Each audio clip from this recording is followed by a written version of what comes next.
Hi, this is Cynthia Sin-Yi Cheng, and I'm here today to talk to you about my holiday libation list.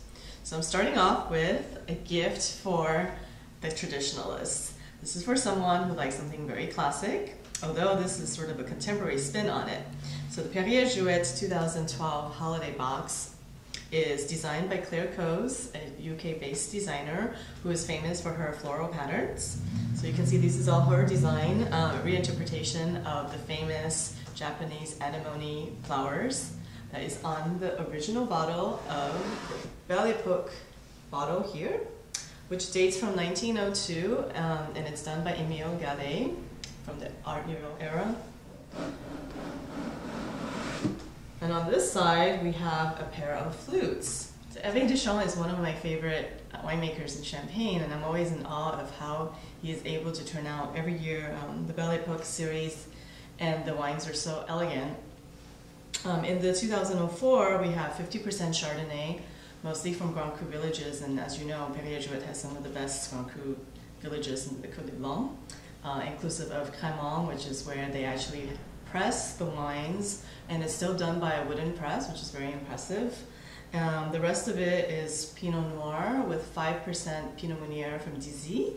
So for the purist, we have Pierre Peter's non-vintage Blanc de Blanc, and this is a wine that is from a grower, and I think that Pierre Peter's now is so famous worldwide that you can't really say it's a small boutique brand anymore. So that's one of the reasons why I wanted to talk about it, is that actually this is pretty easy to find on the market, whether you're in New York, Tokyo, or Shanghai. This is a Blanc de Blanc, obviously, so it's 100% Chardonnay, and it's from the very famous village, Grand Cru village of Lamigny-sur-Orge. Having said that, obviously not all the wines from Grand Cru villages that are famous are equally well made, but Pierre Peters has some of the best plots of lands in Lamigny-sur-Orge. And this is something that I would absolutely serve as a starter because it's so pure. When you have something that's so razor sharp and so pure and so streamlined, it's definitely a perfect apéritif wine for the holiday season. Of course, for every holiday libation list, we need to have something for the adventurist. So this is my wine for the adventurist. This is a sparkling wine that's made in the classic method.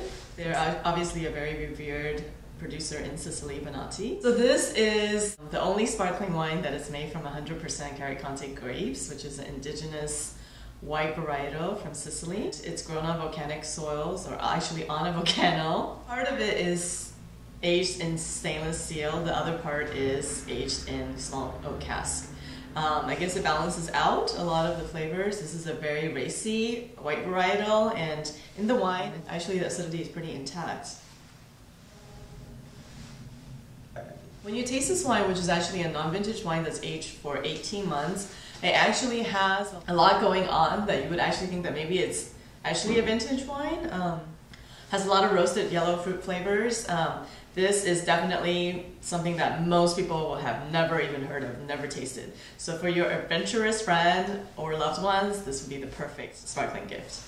So for the treasure seeker, I have tracked down this wine from Taittinger. So everybody knows the house of Taittinger. But did you know that they actually have this single vineyard wine called Les Folies de la Marqueterie, which came out in 2010. What does La Folie de la Marqueterie mean? Actually, if you translate it, it means like the passion for, or madness for the Chateau de la Marqueterie, which is where Taittinger has their headquarters. It's the chateau that belongs to them, and the vineyard, the single vineyard, is found on the property. It's obviously a really good vineyard, and they decided to make a wine from it. This is 45% Chardonnay and 55% Pinot Noir. This wine is actually aged for 5 years on the lease before release, even though it's a non-vintage wine. It's incredibly voluptuous. It has tons of roasted nut flavors, and truffles, hazelnuts, roasted honey. This is really a wine for a meal because it's very complex and it has a lot going on. The whole idea of a terroir-driven wine from a single vineyard in Champagne is always a little bit of a novelty. So I would absolutely recommend this for someone who is looking for a little bit of a gem from a big house. So to end the holiday libation list, I wanted to talk about an unusual pairing as the end of a meal, which would be a Bordeaux with your dessert. And holiday desserts are usually filled with spices such as cinnamon. I tried this recently and I was really surprised that the Médoc from El de la Fête de Jacques, which is 50% Cabernet Sauvignon and 50% Merlot, is drinking really well right now. It's the '08 vintage.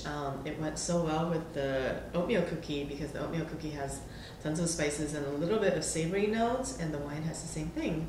So I think that instead of having a dessert wine, you might want to pick up a Bordeaux, and you might rediscover Bordeaux altogether, but it goes really well with any spice-flavored dessert. Happy holidays.